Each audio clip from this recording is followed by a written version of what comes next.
आणि मुळात अभ्यास असं सांगतोय 75 ते 80% या अशा घटना जवळच्या व्यक्तीकडून होत असतात. या समितीवर काम करत असताना 10-12 वर्षाच्या कुमारी माता पाहिलेल्या आहेत. अशी एकही आई भेटलेली नाही की जिने असं सांगितलं की मला सुरुवातीपासून माहीत होतं. अगदी 9व्या महिन्यात ॲडमिट केल्यानंतरच त्या आईला कळतं. इतकी दुरावस्था आपल्या समाजामध्ये. त्या मुलीचं वय असेल साधारण 12-13 वर्षाचं. उपचारांनी काही फरक पडत नव्हता म्हणून HIV टेस्ट आम्ही करायचं ठरवलं. दुर्दैवाने ती पॉझिटिव्ह आली. आई वडिलांना नाही तर ह्या मुलीला कुठून झाला. किंवा एखादा मंदिरातला पुजारी समजा, म्हणजे ख्रिश्चन धर्मामध्ये फादर असतात, मुस्लिम समाजामध्ये मौलाना असतात, तर या व्यक्तींकडून सुद्धा लहान मुलांवर अत्याचार घडलेले आहेत. शाळेने काय जबाबदारी घ्यावी किंवा शिक्षकांनी काय काळजी घ्यावी? अशा घटना आमच्याकडे घडत नाहीत हे म्हणणं मला बिलकुल पटत नाही. थोडक्यात म्हणजे मुलांचे चेहरे वाचायला शिका.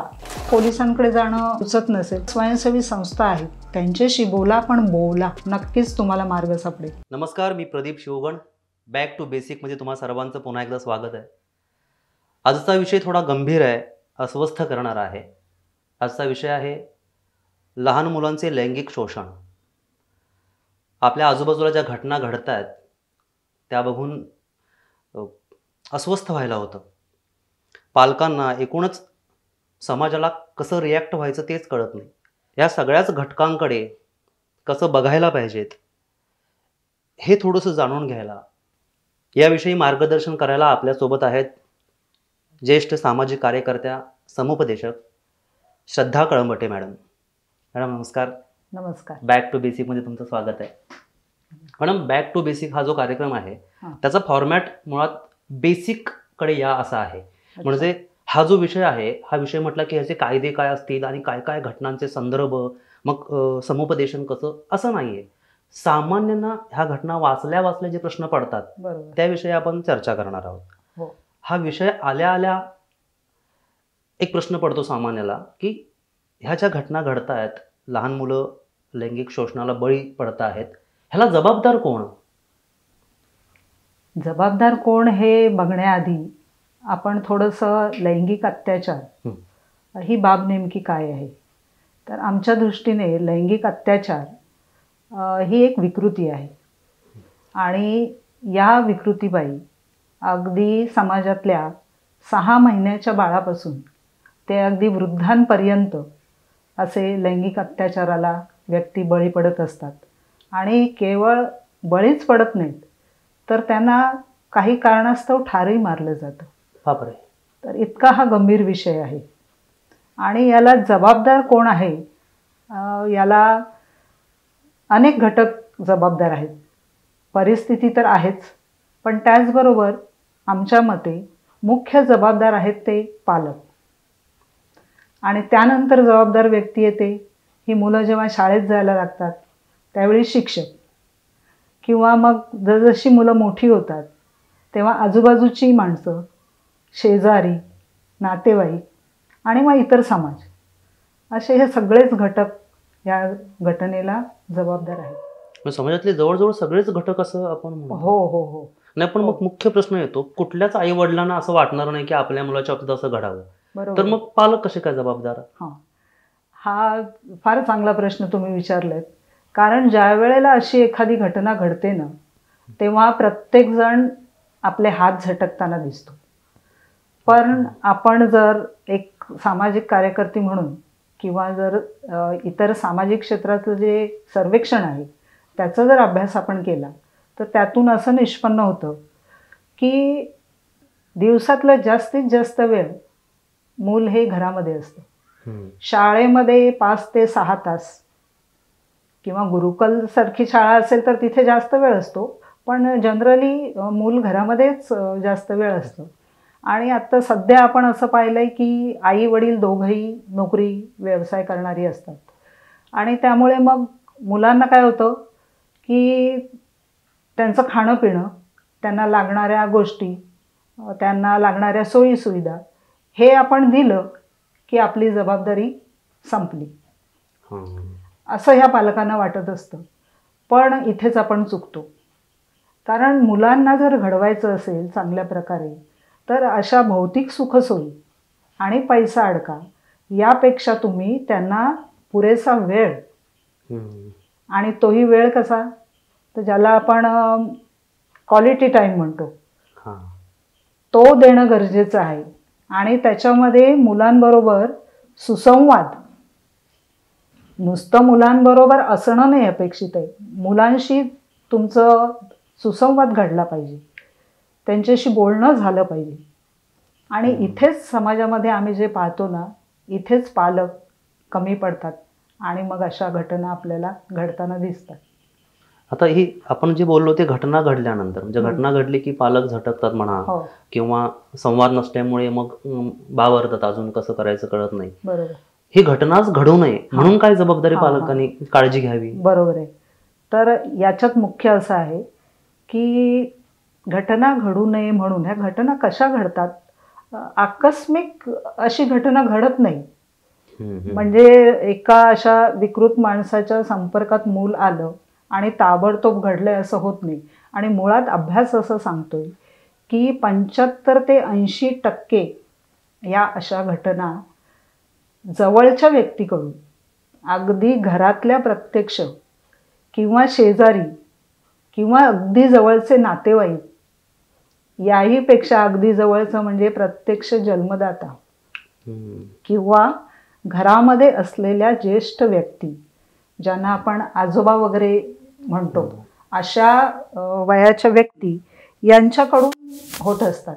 हे लक्षात घेतलं पाहिजे की मुलं जी नेहमी नॉर्मल असतात, आता एक उदाहरण सांगते, शाळेतून मुलं घरी येतात आणि घरी आल्यानंतर आपण चेहरा त्यांचा पाहिल्यानंतर आपल्याला असं लक्षात आलं पाहिजे की याच्या शाळेमध्ये किंवा मित्रांसोबत काहीतरी चांगली घटना घडली आहे किंवा वाईट घटना घडली. म्हणजे त्याच्या चेहऱ्यावर किंवा त्यांच्या हावभावामध्ये, त्यांच्या एकंदर वागण्यामध्ये आपल्याला बदल हे 100% दिसून येतात. इतकं लक्ष पालकांचं असायला हवं, असलं पाहिजे. तर आम्ही जेव्हा समुपदेशनाचं काम करत असतो तेव्हा हेच सांगतो थोडक्यात, म्हणजे मुलांचे चेहरे वाचायला शिका. तर अगदी 100% आपण या सगळ्या घटना टाळू शकतो, इतका आम्हाला त्याचा विश्वास आहे. पण तेच घडताना दिसत नाही. तसं झालं की अगदी घरी पाऊल टाकल्या टाकल्या आई आई असं झालं तसं झालं असं सांगायला सुरुवात करतात. पण आपला मेन प्रॉब्लेम आज सगळ्या कुटुंबामध्ये काय आहे की आम्हाला आयांना तेवढा वेळ नसतो मुलांचं म्हणणं ऐकून घ्यायला. अरे थांब जरा, मग सांग, आधी हातपाय धुवायला जा, आणि मग हातपाय धुवून झाले कपडे बदल, खायला घे. पण आई ऐक ना, आज आमच्याकडे असं झालं. मग ती चांगली घटना असेल किंवा काही घडलेलं असेल, पण ते आपण न ऐकता नंतर सांगतो, नंतर सांग असं म्हणताना तो विषय कदाचित टाळलाही जातो, म्हणजे राहून जातो बोलायचा. 1 किंवा 2 मिनिटात तो सांगणार असतो, पण आपल्याला रोजचं डिसिप्लिन आधी महत्वाचं असतं, मुलांकडे आपलं लक्ष नसतं. आणि हे जे आहे ना, मग त्याच्यामध्ये काय होतं, मुलांचा जो हा एक विश्वास असतो, पालक आणि मुलांमध्ये जो एक नातेसंबंध असायला की विश्वासाचं नातं, की मी घरामध्ये गेल्यानंतर कोणीतरी माझं ऐकणारं आहे. आता जसजशी मुलं मोठी होत जातात तसा मग हा विश्वास कमी कमी होत गेला की पुढे मग तरुणांच्या ज्या समस्या आपण पाहतोय वाढत. म्हणजे सुरुवातीच्या काळात हे पालक जर बघितलं असतं पालकांनी तर ते थांबवू शकले असते. नक्की. आणि त्याला लहान मुलांना काय कळतंय, त्यांना कुठे अक्कल असते, असं आपण म्हणतो. हा आपल्या मोठ्यांचा अगदी ठाम समज आहे. अगदी. त्यामुळे होतं कसं की मुलांना अक्कल नाही म्हटल्यावर त्यांच्यावर विश्वास ठेवणं सुद्धा येत नाही. म्हणजे समजा एखाद्या मुलाने सांगायचाही प्रयत्न केला की शेजारचा दादा किंवा शाळेतला शिक्षक किंवा आणि शाळेतला कोणी कर्मचारी, आई मला तो त्रास देतोय, मला नाही आवडत, तू गप्प बस रे, ते असंच असेल, तुला लाड करतात, ते लक्ष द्यायचं नाही आपण आणि उलट बोलायचं नाही. तो त्याचं समजूनच घेत नाही आपण काय म्हणणं आहे ते. आणि मी मगाशी म्हटलं तसं की 75 ते 80% अत्याचार हे अगदी जवळच्या क्लोज रिलेशनमध्ये, होतात. म्हणजे मी तुम्हाला आणखी एक उदाहरण सांगेन, हे इतकं ज्वलंत उदाहरण आहे या लहान मुलांच्या संदर्भातलं. म्हणजे मी जेव्हा या मुलांच्या संदर्भातली राज्य शासनाची जी CWC म्हणजे बालकल्याण समिती म्हणून आहे, त्याच्यावर काम करत असताना एका संस्थेमध्ये एका मुलीचा प्रवेश होतो. त्या मुलीचं वय असेल साधारण 12-13 वर्षाचं. आणि ती जेव्हा दाखल झाली संस्थेमध्ये तेव्हा तिला असं सर्दी, खोकला, ताप आणि प्रकृती अगदी किरकोळ. तर आम्ही ते सदस्य तिथले म्हणून त्याची चौकशी केली आणि असं का होतंय, आणि परिस्थिती अगदी हलाखीची. वडील नाहीये. किती वर्षाची मुलगी? 12-13 वर्षाची. परिस्थिती हलाखीची असल्यामुळे गरिबीची अगदी, त्यामुळे उपचार झाले नसतील म्हणून आम्ही उपचार सुरू केले. पण त्या उपचारांनी काही फरक पडत नव्हता. मग आमच्या असं लक्षात आलं की आपल्याला पुढे काहीतरी याच्यात करायला हवं.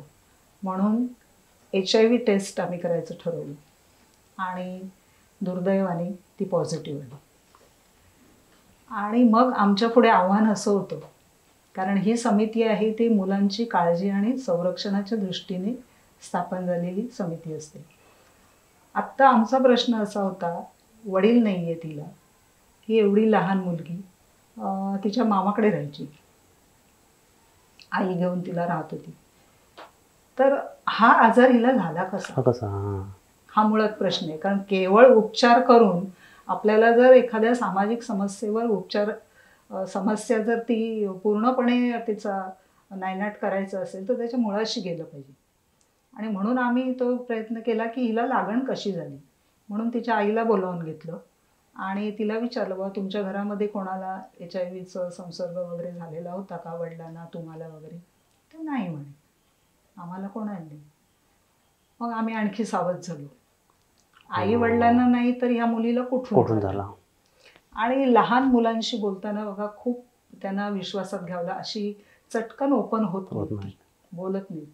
मग तिला असंच 8-10 दिवस तिच्याशी गोड बोलून, गप्पा मारून, इतर गप्पा मारून तिला थोडा असं विश्वासात घेऊन मग तिला असं वाटायला लागलं की हे आपलं ऐकून घेणारी कोणीतरी आहेत माणसं.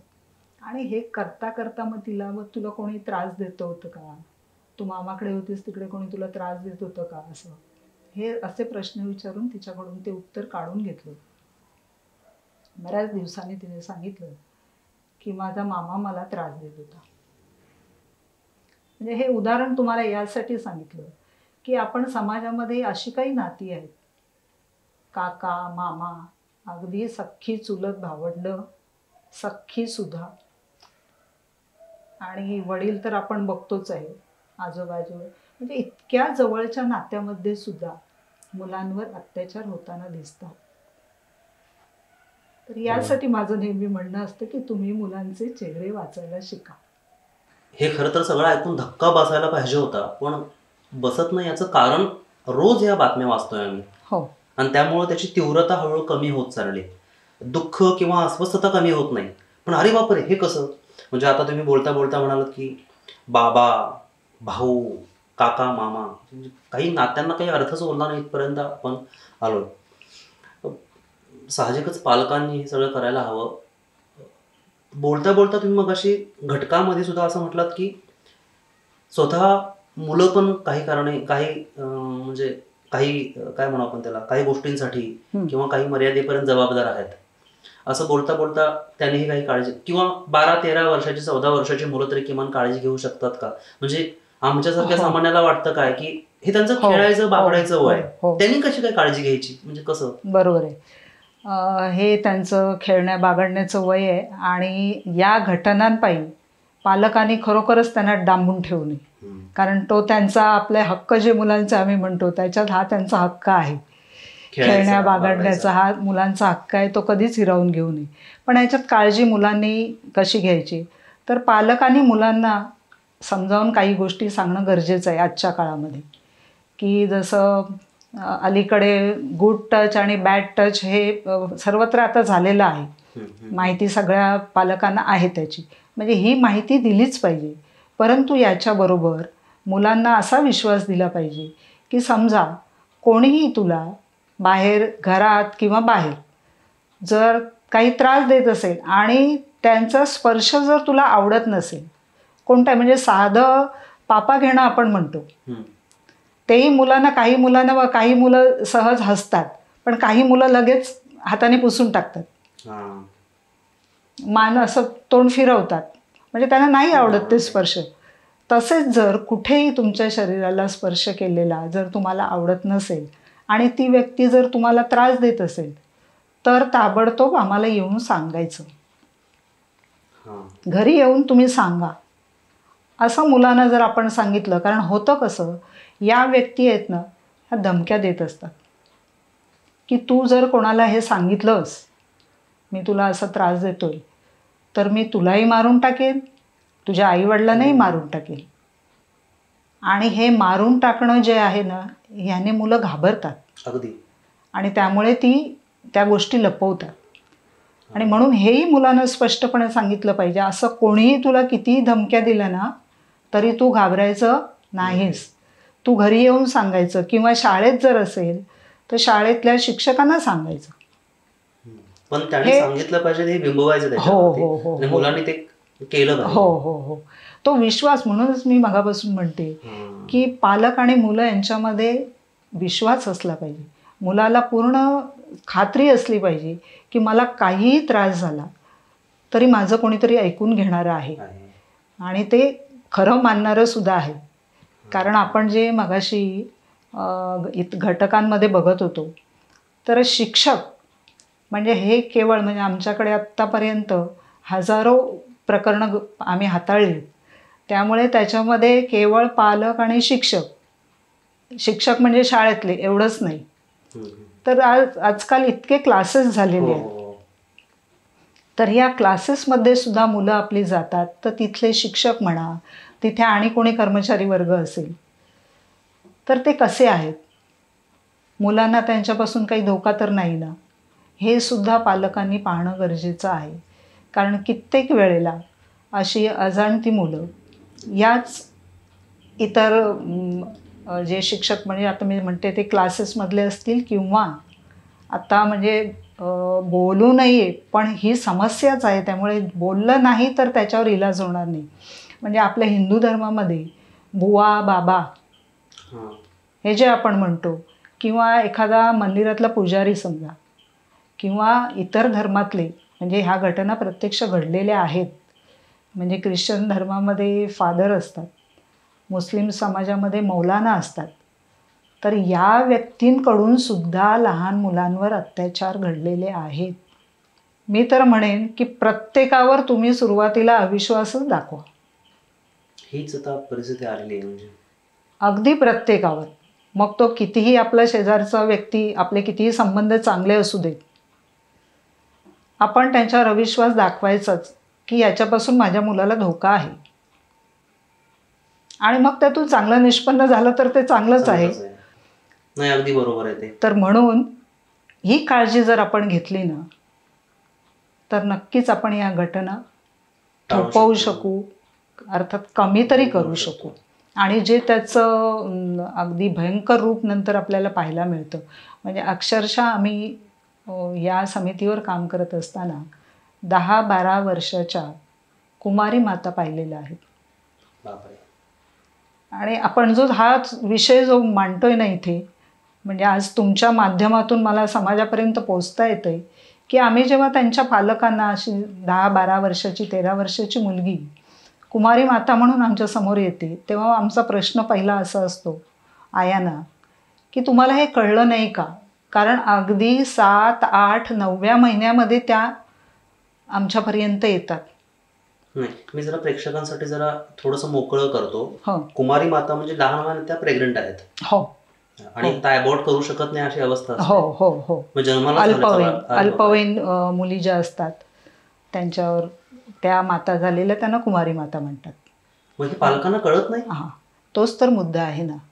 म्हणजे मला आज अशी एकही आई भेटलेली नाही की जिने असं सांगितलं की मला सुरुवातीपासून माहीत होतं. 7व्या आणि काही ठिकाणी तर अगदी 9व्या महिन्यात ॲडमिट केल्यानंतरच त्या आईला कळते. म्हणजे इतकी दुरावस्था आपल्या समाजामध्ये दिसून येते. 9 म्हणजे तिसरीची मुलगी, तिसरी चौथीची, बापरे. म्हणजे खरं म्हणून तर अत्यंत दुर्लक्षित पालकांनी केलंय असंच होतंय. अगदी अगदी नाही, मग कारणं इतकी विचित्र देतात. कारण शारीरिक आणि मानसिक हे बदल त्या काळामध्ये जरी लहान मुलगी असली तरी हे होणारच आहेत. आणि हे न कळण्या इतकी आई, जर तिला आई म्हणणं हे सुद्धा मला खरंच शर्मनक वाटते की आई म्हणून. मी एक मुद्दाम तुम्हाला खोचक प्रश्न विचारतो हा, की मगापासून आपण आई हिने जास्त लक्ष द्यावं असं म्हणतोय. ते वडील आणि आई दोन्ही मिळून असं म्हणताय ना तुम्ही, की आईचं जास्त लक्ष असायला हवं असं तुमचं मत आहे? हां, आईचं जास्त असायला हवं. कारण का, जास्त वेळ आईच्या संपर्कात मुलं असतात. म्हणजे आपण ती मुलगी असते म्हणून आपण आई जास्त असं हां, वडिलांचंही लक्ष असतं. म्हणजे वडील विचारतात. म्हणजे आता मी मगाशी जे उदाहरण सांगितलं ना, त्याच्यामध्ये ते वडील विचारत होते त्या मुलीच्या संदर्भात की हिचं पोट का मोठं दिसतंय, असं वडील विचारत होते. तर आईला संशय येत होता की काहीतरी आहे. कारण ती जेव्हा डॉक्टरकडे गेली ना, तेव्हा तिने सांगितलं की माझ्या मुलीच्या पोटामध्ये बाळ आहे असं मला वाटतंय. मग हे तुम्ही सुरुवातीलाच जर ते त्याच्यावर इलाज केला असतात तर काहीतरी मार्ग निघाला असता. पण एवढ्या लहान बाळाला त्याची प्रसूती होणं आणि त्या ह्याच्यातनं त्या घटनेमधून त्या मुलीला पार करणं हे फार वाईट आहे. आणि म्हणून आई आणि वडील दोन्ही त्यांचंही लक्ष असतं, पण आई कुठेतरी ते सतत दाबण्याचा प्रयत्न हे फार वाईट गोष्ट आहे. म्हणजे आम्ही पाहिलं आहे की आयांना मग वडील जर रागीट असतील किंवा ते सांगतायत की आपल्या मुलीचं किंवा मुलाचं वर्तन बरोबर नाही आहे, मग आई त्यावर पांघरून घालायचा प्रयत्न करते. हे आपल्याला बऱ्याच वेळा होतं. पण हे असं करू नये. वेळेस त्यांनी ते उघड करावं. कारण होतं का माहिती आहे, तुम्ही आत्ता दाबाल, पण जेव्हा अत्याचार तो अगदी पराकोटीला जातो तेव्हा तो उघड होणारच आहे. तो कुठे लपणार आहे? मग आमचं नाव खराब होईल, बदनामी होईल. ह्याला घाबरण्यात काही अर्थ नाही. त्यापेक्षा तुम्ही वेळीच त्यावर प्रतिबंध केलात किंवा त्यावर ॲक्शन घेतलीत, त्यावर मार्ग काढायचा प्रयत्न केलात, तर उलट ते बाहेर पसरणार नाही आणि त्या मुलांनाही त्रास होणार नाही, तुम्हालाही त्रास होणार नाही. कारण कसं आहे, अत्याचार होणं हे काही म्हणजे त्याला जाणून बुजून कोणी हे करत नाही आहे. म्हणजे त्या मुलाचा दोष आहे म्हणायचा की पालकांचा दोष आहे असं नव्हे. पण दुर्दैवाने जर आपलं मूल त्याला बळी पडत असेल तर आपण सावध राहायला नको का? आणि हे लवकरात लवकर होईल तेवढं लवकर सगळं निस्तरेल, नाहीतर हे वाढत जातं. आणि शेवटी ते मीडियामध्ये गेल्यानंतर मग तुमची बदनामी आणि याला जे तुम्ही घाबरत होतात त्याला काहीच अर्थ राहत नाही. आणि शेवटी माणूस महत्वाचा, त्यामुळं हे तर काय म्हणजे पेपरला आणि टीव्हीला आम्ही जे बघतो ते फारच बरोबरच आहे. ह्या घटना प्रचंड वेगळ्या आणि प्रचंड खोल आहेत, प्रचंड दुखावणाऱ्या आहेत.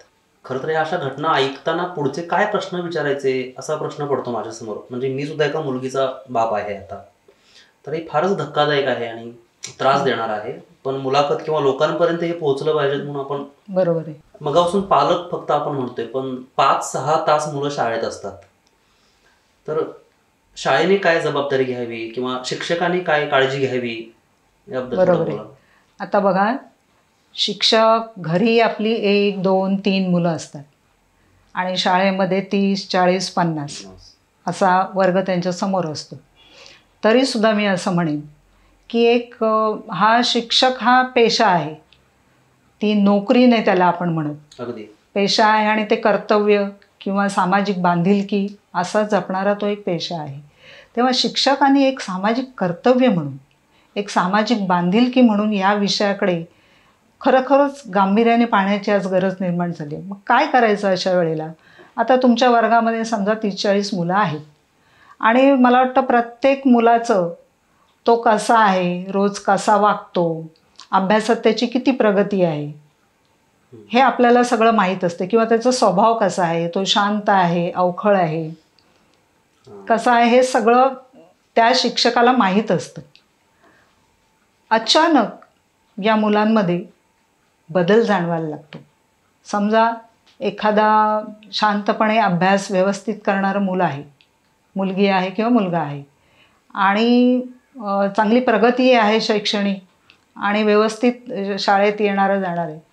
अचानक बदल होतो आणि त्या मुलाचं अभ्यासावरचं लक्ष उडतं. हा मुलगा असेल किंवा मुलगी असेल, आता साधारणपणे समजलं काय जातं, मुलींवरच अत्याचार होतात असं नाही आहे, मुलं पण ह्याला बळी पडतात. तेव्हा मुलांच्या बाबतीत सुद्धा दुर्लक्ष करू नका. तर ती प्रगती आपल्याला थांबलेली दिसते. अभ्यासात लक्ष नाही त्या मुलाचं, किंवा तो शांत झाला आहे, रोज कसा शिक्षकांशी बोलणारा, उत्तरं देणारा, आता शांत राहायला लागले. ताबडतोब तुमच्या मनामध्ये शंका आली पाहिजे की इथे काहीतरी पाणी मुरतंय. मग त्या मुलाला जवळ घेऊन आपण त्याची चौकशी केली पाहिजे. बाबा, का तू असा दिसतोयस, काही अडचण आहे का? कदाचित घरातलाही काही प्रॉब्लेम असू शकेल, असं नाही प्रत्येक वेळेला की त्याच्यावर अत्याचारच झाले असं नाही. पण हे जी सावधानता आहे ती आपण जर सुरुवातीपासूनच अगदी सावध राहून त्या मुलांकडे आपण जर पाहिलं, बऱ्याच गोष्टी आपल्याला टाळता येऊ शकतात. हे सुरुवात, आणि हे बदल चटकन, म्हणजे त्रास जेव्हा सुरुवात होते ना, तेव्हा हे मुलांच्या ह्याच्यात वागणुकीत, मी मगाशी म्हटलं, चेहऱ्यावर दिसतंच. पण आपण काय म्हणतो, काय त्या 30-40 मुलांमध्ये मी कुठे कुठे बघणार आणि काय करणार. पण एखाद्या नोकरी नाहीये, तो पेशा आहे, कर्तव्य म्हणून. त्यामुळे, आणि तुम्ही लगेच त्या पालकांशी संपर्क साधा की बाबा तुमच्या मुलाच्या बाबतीत असं होतंय, घरी काही घडलंय का?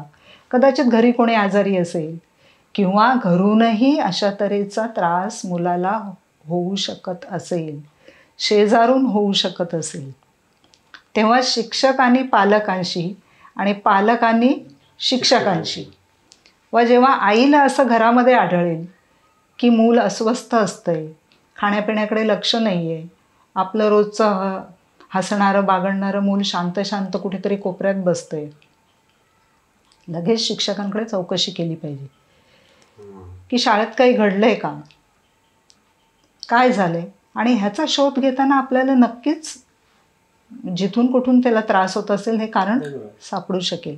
बरोबर आहे, याचा शोध घेतला पाहिजे. म्हणजे पालकांना जसं सांगतात तसं ते आवडत्या शिक्षकाला सांगू शकतात सगळ्या गोष्टी. सांगतात ना, मुलं सांगतातच. अगदी अगदी अगदी सांगतात. त्यामुळे ही प्रिकॉशन घेणं फार गरजेचं आहे. हे झालं वैयक्तिक एका शिक्षकाने आपल्या वर्गापुरतं. शाळेने म्हणून काही काळजी घ्यायला हवी. हो, तेच म्हणूनच म्हणते की शिक्षक आले, त्याच्यामध्ये शाळा व्यवस्थापन समिती आली, कर्मचारी वर्ग आला सगळा. मग अशा बाबतीत तर आपल्याकडे आता सुरक्षा समित्या स्थापन झालेल्या आहेत प्रत्येक शाळेमध्ये.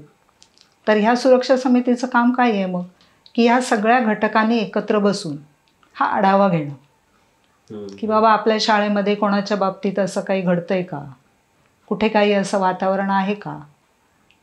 हा जर आढावा घेतला तर आपल्याला नक्कीच कळू शकेल की कुठेतरी कुठच्या तरी वर्गात किंवा कुठे असं काहीतरी होतंय. तेव्हा हे सगळे घटक त्याच्यात जबाबदार आहेत. आपल्या शाळेची बदनामी होते किंवा आणि काय होईल याच्यापेक्षा नाही, मुळात जीव महत्त्वाचा. हे फार चुकीचं आहे. माझा नेहमी आक्षेप असतो याला की तुम्ही कोणत्याही शाळेत म्हणा, घरात म्हणा, एखाद्या आस्थापनेत म्हणा, एखादी संस्था, ज्या मुलांच्या संस्था असतात, बालगृह वगैरे, तर अशा संस्थांमध्ये सुद्धा अशा घटना आमच्याकडे घडत नाहीत किंवा आमच्या शहरात असं घडत नाही, हे म्हणणं मला बिलकुल पटत नाही. त्यापेक्षा तुम्ही असं करा की आमच्याकडे एखादी एक घटना घडली आणि आम्ही त्याच्यावर मात कशी केली हे तुम्ही पुढे येऊन सांगा, म्हणजे इतरांना सुद्धा ते कळेल की या घटनेवर आपण कशा तऱ्हेने मार्ग काढू शकतो, असं माझं नेहमी मत आहे. नाही, हे मी मुद्दाम थांबवून तुम्हाला सांगतो, हे अत्यंत महत्त्वाचं बोललात तुम्ही की अनेक घटना ह्या आपल्याकडे घडतच कसं नाही यासाठी हे सगळं दाबून ठेवतात. पण हा विचार चांगला आहे, एखाद्या अशा संस्थेने किंवा कुठल्याही घटकाने पुढे येऊन सांगितलं की आमच्याकडे होता आम्ही असं थांबवलंय, किंवा चुकून एखादी घटना घडली पण इथून पुढे घडली नाही, हे सांगितलं तर जास्त बदल होते. हो, आणि मुळात आमचा असाही अभ्यास आहे की या जगाच्या पाठीवर असा कोणताही प्रदेश नाही मी प्रदेश मुद्दामून म्हणते, मग गाव शहर वगैरे सगळं, म्हणजे असा कोणताही कोपरा नाही जिथे सद्वर्तन आहे त्याच्या जोडीला विकृतीसुद्धा आहेच. त्यामुळे जगाच्या पाठीवर, म्हणजे आम्ही जेव्हा नॅशनल कॉन्फरन्सला गेलो होतो, प्रत्येक ठिकाणून स्वयंसेवक आले होते, कार्यकर्ते. असं कोणीही आम्हाला भेटलं नाही की बाबा आमच्या गावात, आमच्या शहरात, आमच्या जिल्ह्यात अशा घटना घडत नाहीत. कारण शक्यच नाही आहे ना, ही शेवटी हा मानवी स्वभाव आहे. त्यामुळे जिथे माणूस आहे तिथे हे असणारच. आणि म्हणून आपण सावध असणं. नाही, हे आहेच. शिक्षण व्यवस्था म्हणू किंवा शिक्षण देणारी कुठलीही संस्था असेल, शाळाच नाही, कुठलीही संस्था, क्लासेस वगैरे म्हटलं, हे सगळं आहे. पण एकूणच आपली परंपरा बघता, भारताची परंपरा बघता, गुरु शिष्य एक नातं फार चांगलं आहे. तुम्ही म्हटलात की काही काही शिक्षक चांगले हेरू शकतात आपल्या विद्यार्थ्याला, की काही बदल झालाय. पण आता या ज्या घटना आम्ही वाचतोय किंवा टी व्हीला बघतोय, सोशल मीडियामुळे फार तीव्रतेने आहे तशा त्या आपल्यापर्यंत येतात. आणि मग शिक्षकच असं काही काही करतात, अशा अनेक घटना घडतात. त्यामुळे पालक सावध आहेत. काही काही ठिकाणी शिक्षकच एवढे घाबरलेत की बाबा मुलांना स्पर्श तरी करू की नको, चांगले शिक्षक या अर्थाने. तर या सगळ्या घटनांमुळे किंवा अशा सावधतेमुळे पालक आपली काळजी घेत आहेत, हे ठीक आहे. पण शिक्षक आणि ते विद्यार्थी यांच्याकडून नातं लांब होत चाललंय असं वाटत नाही तुम्हाला? चांगला प्रश्न आहे. मला तरी स्वतःला असं वाटत नाही की शिक्षक आणि मुलांच्यामध्ये दरी निर्माण व्हावी. कारण जो निस्वार्थी भावनेने आपला सेवा देतोय, ज्याचं मन निर्मळ आहे, मुलांच्याकडे बघण्याचा दृष्टिकोन स्वच्छ आहे, निर्मळ आहे, त्या व्यक्तीने अजिबात मनामध्ये किंतु आणू नये. कारण का, तर या मुलांना ना आधाराची खूप गरज असते. आणि बऱ्याचशा मुलांना काही अशा गोष्टी असतात की ते आईवडिलांपेक्षा इतरांकडून, म्हणजे उदाहरणार्थ शाळेतूनच त्यांना काही अपेक्षित असतं की आपल्या शिक्षकांनी आपले लाड करावेत, आपल्याला थोडं आपल्याशी प्रेमाने बोलावं. ही लहान मुलांची इच्छा आम्ही पाहिलेली आहे. आणि त्यामुळे ती जर दरी तुम्ही निर्माण केली तर मुलं खरोखरच तुमच्यापासून दुरावतील आणि शिक्षणाकडे बघण्याचा त्याचा जो दृष्टिकोन आहे तो बदलू शकेल. म्हणून ही दरी निर्माण, जे मी म्हटलं ना, प्रामाणिकपणे काम करणारे घाबरू नये. आपण पालक किंवा आजूबाजूचा परिसर, शिक्षक, म्हणजे मुलं अधिकतर ज्या परिसरात असतात त्यांच्याबद्दल बोललोच. हे चांगलं बोललं तुम्ही की यामुळे काही दरी वाढायची गरज नाही. शिक्षकांनी सक्षमतेने अजून शिकवलं पाहिजेत, मुलांना प्रेम दिलं पाहिजे. ह्या सगळ्यात एक महत्त्वाचा भाग येतोय, तुम्ही नेहमी हाताळत असाल, तो म्हणजे कायदा. तर आपल्याकडचे कायदे हे सगळं हाताळायला खरंच सक्षम आहेत, नाही आहे, तुमचं काय मत आहे अनुभवावरून? कायदे सक्षम आहेत, पण काही काही वेळाला काळाप्रमाणे त्यात बदल करण्याची काही गरज असते. जसं दिल्लीचं निर्भया प्रकरण झाल्यानंतर कायद्यामध्ये बदल करावा लागला अल्पवयीन मुलांच्या संदर्भात. की अल्पवयीन मुलांच्या संदर्भात काय होतं की अल्पवयीन मुलं जे काही त्यांच्या हातून अपराध होतात तो गुन्हा नाही, त्यांना शिक्षा करता येत नाही. पण निर्भया प्रकरणामध्ये आपण जे अनुभवलं की किती क्रूरतेने त्या मुलीवर अत्याचार झाले, आणि त्याच्यात हा 16 वर्षाचा मुलगा होता. तेव्हा कायद्यात आपण बदल केला.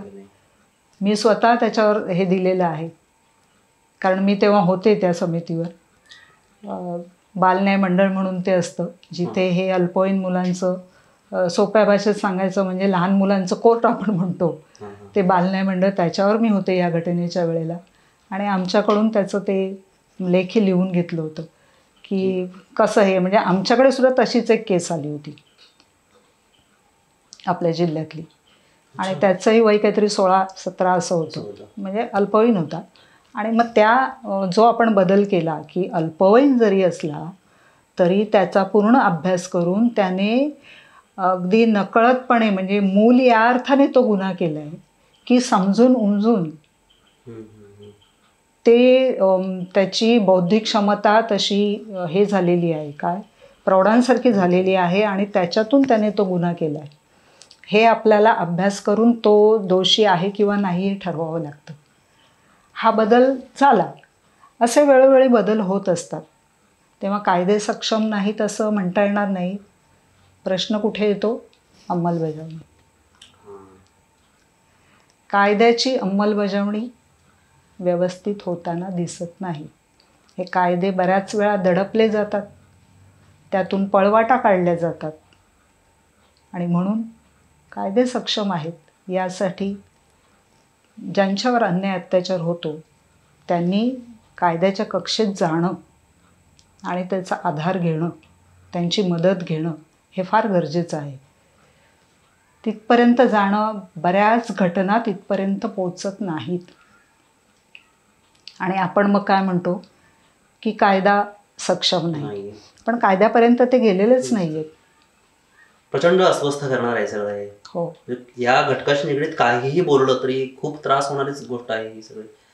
आता यात एक मी मुद्दाम विचारतो की आताचं जे जग चाललंय, आमची पिढी किंवा आमच्या नंतर लगेच येणारी पिढी ही आपल्या आपल्या स्वतःच्या पायावर उभं राहण्यासाठी धडपडते. म्हणजे नवरा बायको आणि एकत्र संसार नाही, बायकोही काम करते, तो मुलगाही काम करतो, म्हणजे बापही काम करतो.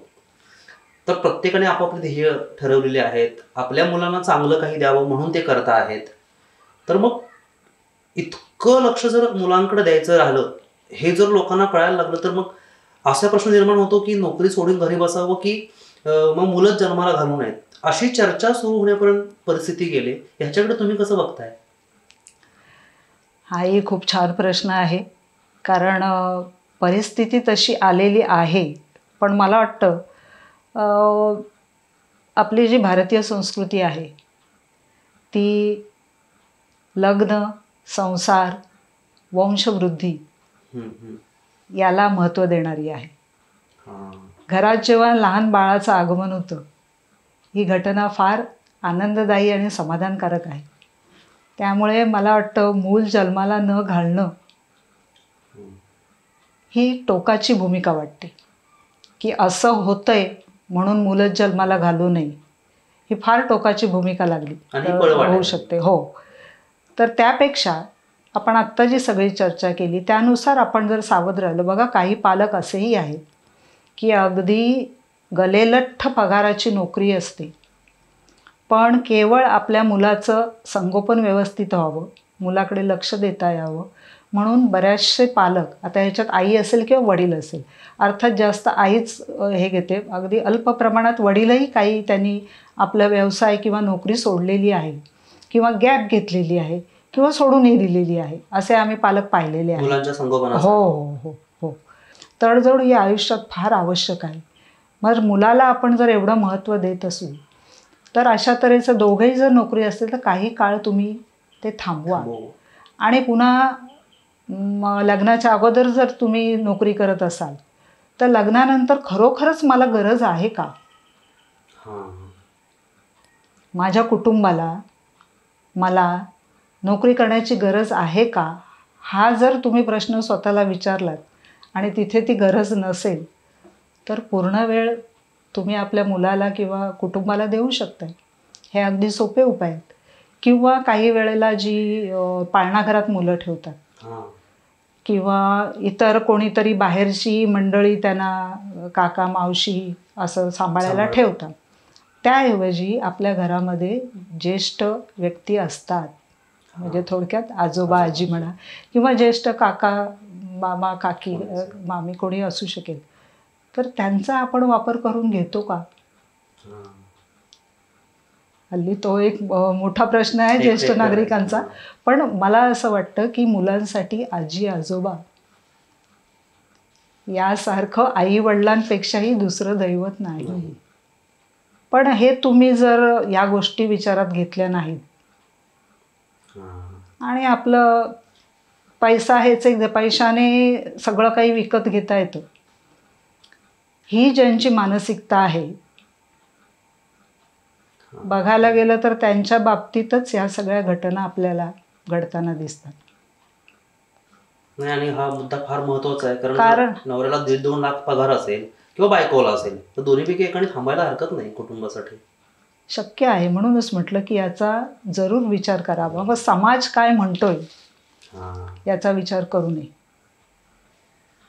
आणि दुसरी गोष्ट, मुलांच्या बाबतीतही हल्ली आपण किती मुलांचं, आता हे मध्यम वर्ग जो आहे तिथे हे पाहिलं जात नाही. त्यांनी हे जरूर पाहावं की आपण किती मुलांचं संगोपन, शिक्षण, त्यांचं करिअर हे व्यवस्थित करू शकतो. तेवढ्याच मुलांना आपण जन्म द्यावा. अत्यंत महत्त्वाची गोष्ट सांगितली तुम्ही. कारण काय होतं याच्यात, एकतर आपल्याकडे अजूनही आपल्या संस्कृतीमध्ये मुलगा हा वारस म्हणून त्याच्याकडे अजूनही प्रमाण, आता अर्थात कमी झालं आहे पण आहे ते. त्यामुळे मग मुली होत आहेत आणि मग ती मुलाची वाट पाहायची आणि मग 3-4 मुलं झाली की धड एकाचंही शिक्षण होत नाही, काही होत नाही आणि मग सगळी यातूनच पुढे दुष्टचक्र चालू होतं. मग हे कुठे तुम्ही विचार करा की मला किती मुलं आपण सांभाळू शकतो व्यवस्थित, त्यानेही कितीतरी समस्या सुटू शकतात. आज असाही एक वर्ग दिसतोय आपल्याला, तुम्हालाही माहीत असेल, पण आपल्या इथे मला अजून तसं जाणवत नाही आहे, पण आहे, सुरुवात होती. DINK family, double income no kids. DINK असं ते हो, DINK. मी आज पहिल्यांदा ऐकलंय. हो, तर आहे, म्हणजे फार मोठ्या शहरात जुनं झालेलं आहे म्हणूनच म्हटलं. आणि आपल्याकडेही कुठेतरी लागण झालेली असणार आहे की दोघांनी भरपूर पैसा कमवायचा, मौज मजा करायची, आनंदात राहायचं, पार्ट्या, अमकं तमकं, आणि ते वेगळंच असतं. म्हणजे मनाला वाटेल तसं आपलं वागणं, म्हणजे कशाला मुलांच्या कटकटी पाहिजे. पण याचं प्रमाण अल्प आहे. पण आता ही व्यक्ती तितक्या प्रकृती, त्यामुळे ज्याला जसं जगणं आवडत असेल त्यांनी, पण ही लागण आहेच. म्हणजे उत्तम बोललो आपण याच्यावरती. हा शेवटच्या प्रश्नावर, ही जबाबदारी आपली सर्वांची आहे. आता मगापासून आपण ज्यांच्यावर अत्याचार होतो, ती बाळं, त्या व्यक्ती, त्यांच्या आजूबाजूचा परिसर, माणसं असं बघतोय. पण जे लोक अशी विकृती करतात, जे करणारे आहेत, काही लोकांसमोर येतात, शिक्षा होते, काही होत नाहीत, आपल्याला कळतच नाही शेवटपर्यंत, हेच त्यांच्याकडून होऊ नये म्हणून काही करता येण्यासारखं आहे? नक्कीच नक्कीच. इथे सुद्धा आपण सावध असलं पाहिजे. कसं बघा, ह्या ज्या व्यक्ती असतात त्या काही अचानकपणे अशी विकृती त्यांच्यात येत नाही. हे कुठून तरी लहानपणापासून चुकीच्या व्यक्तींच्या संपर्कामध्ये, आणि आज मोबाईलसारखा जे माध्यम आहे, म्हणजे मी मगाशी म्हटलं ते त्या कोर्टवर काम करत असताना मोबाईलमुळे अनेक अल्पवयीन मुलं नको ते अपराध त्यांच्याकडून झालेले आहेत, कारण ते हातामध्ये आहे. मग ही जी विकृती पसरू नये म्हणून पुन्हा हे सगळे जे घटक आहेत, पालक, शिक्षक आणि इतर सगळे, यांनी हे आपलं मूल, आपलंच नव्हे, आपल्या शेजारी, आपल्या गावामध्ये, आता त्याच्या पुढे मी जात नाही, प्रत्येकाने आपले ती वाडी म्हणा, आपला तेवढा गावाचा परिसर एवढा तरी आपल्याला माहीत असतो. तर तिथे असं कोणी व्यक्ती आहे का जिच्यामध्ये ही आपल्याला लक्षणं दिसत आहेत? अच्छा, म्हणजे कळू शकतं आपल्याला जरा. हो ना. ओके. कारण कुठेतरी सुरुवात झालेली असते ती, त्यावेळेला आपल्या लक्षात येतं. पण प्रत्येकजण करतो काय की ते दाबून टाकण्याचा प्रयत्न करतो. माझ्या घरात असं कोणी नाही, माझ्या शेजारी असं कोणी नाही, माझ्या गावात असं कोणी नाही. जेव्हा लहान लहान चुका त्यांच्याकडून होतात बघा, कुठेतरी लहान मुलीला हात लावणं किंवा कुठच्या बाईलाही छेड काढणं, असे प्रकार होत असतात. तर खरोखरच त्या माणसामध्ये काही मानसिक विकृती आहे का? तर इथे तुम्हाला मानसोपचार तज्ज्ञांचा सल्लाही तुम्ही घेऊ शकताय, त्याच्यावर उपचार होऊ शकतो. कारण शेवटी ही विकृती आहे, समुपदेशनाची गरज आहे त्या व्यक्तीला. म्हणजे ही अधिक प्रकरण जो उघडकीस येतील तेव्हा याच्यावर अधिक उपाय निघतील, किंवा आपण जास्त सावध होऊ. हो हो. अत्यंत महत्वाच्या घटकांवर, विषयावर आपण बोललोय. मला वाटते शेवटचा जो प्रश्न विचारला त्याची एक वेगळी मुलाखत होऊ शकते असा तो घटक आहे. आता आपण ज्यांच्यावर हा अन्याय होतोय, जे बळी पडतायत, त्यांच्या अनुषंगाने सगळे प्रश्न विचारलेत. खूप ओझं झालंय खरं तर आता मेंदूला ऐकून ऐकून. हे आपण हो. थांबायला पाहिजे असं मला हो वाटतं. हो हो. मित्रहो, आजचा कार्यक्रम तुम्हाला कसा वाटला तुम्ही कमेंटमध्ये कहा. असं हे म्हणणंच म्हणजे विकृती आहे खरं तर. त्यामुळे या कार्यक्रमाची सांगता असं काही नाही. तुम्ही सगळे या सगळ्या घटकांकडे कसं बघताय, तुम्हाला काही पर्याय सुचतात का, किंवा आणि समारोप करताना मी असं म्हणेन हां की तुम्हाला जेव्हा मुळात काय असतं, तुम्ही बॅक टू बेसिक असंच तुमच्या याचं नाव आहे. तर बेसिक काय आहे की जेव्हा तुम्हाला अशा प्रकारचा काही धोका जाणवतोय तर तुम्ही बोला ते कोणाशी तरी. म्हणजे आज काही NGOs सुद्धा काम करतात अशा तऱ्हेचं. म्हणजे पोलिसांकडे जाणं हे लोक टाळतात अशासाठी. मग काही आमच्यासारखे NGOs आहेत किंवा काही डॉक्टर मंडळी आहेत, तुम्ही त्यांच्याशी बोला आणि सांगा. बोलणं हे जसं म्हणतात की अन्याय अत्याचार करणाऱ्यापेक्षा सहन करणारा हा सुद्धा तितकाच दोषी आहे. म्हणून मी नेहमी सांगते की एखाद्या घटनेला जेव्हा सुरुवात होते ना, तेव्हाच तुम्ही ती कोणाशी तरी शेअर करा. आणि जर तुम्हाला पोलिसांकडे जाणं एक धोक्याचं वाटत असेल किंवा जाणं रुचत नसेल तर अशा स्वयंसेवी संस्था आहेत, त्यांच्याशी तुम्ही बोला. किंवा काही व्यक्ती तुमच्या विश्वासातला असतील त्यांच्याशी बोला, पण बोला. हे सगळ्यात महत्त्वाचं आहे. कधीही दाबण्याचा प्रयत्न करू नका. नक्कीच तुम्हाला मार्ग सापडेल. थांबूया मग आता याच्यावर. तर मित्रांनो, तुमच्या आजूबाजूला, शेजारी, तुमच्या घरात किंवा कुठेही अशी घटना घडायला सुरुवात होते किंवा तुम्हाला शंका येते तर मॅडम जसं म्हणाल्या, भेटायला हवं, बोलायला हवं. हा कार्यक्रमसुद्धा बोलण्यासाठीच आम्ही लोकांना भेटून तुमच्यापर्यंत पोहोचवतोय. सगळ्यांनी बोलूया. मॅडम, तुम्ही वेळ दिलात त्याबद्दल मनापासून आभार. धन्यवाद. मी तुमच्या चॅनलचे आभार यासाठी मानते की हे लोकांपर्यंत पोचलं पाहिजे आणि ते तुमच्या माध्यमातून हा विषय आज सर्वसामान्य लोकांपर्यंत पोचणार आहे आणि भविष्यात आपण या घटना टाळण्याचा निश्चितच उपयोग होईल त्याचा, असं मला वाटतं. तुमच्यामुळे आम्हाला या सगळ्या प्रक्रियेत सहभागी होता आलं. या कार्यक्रमातून एक जरी केस टाळू शकलो आपण तरी आम्हाला असं वाटतं की आमच्या कार्यक्रमाची त्यातून पूर्तता झाली. नमस्कार, मी प्रदीप शोभा.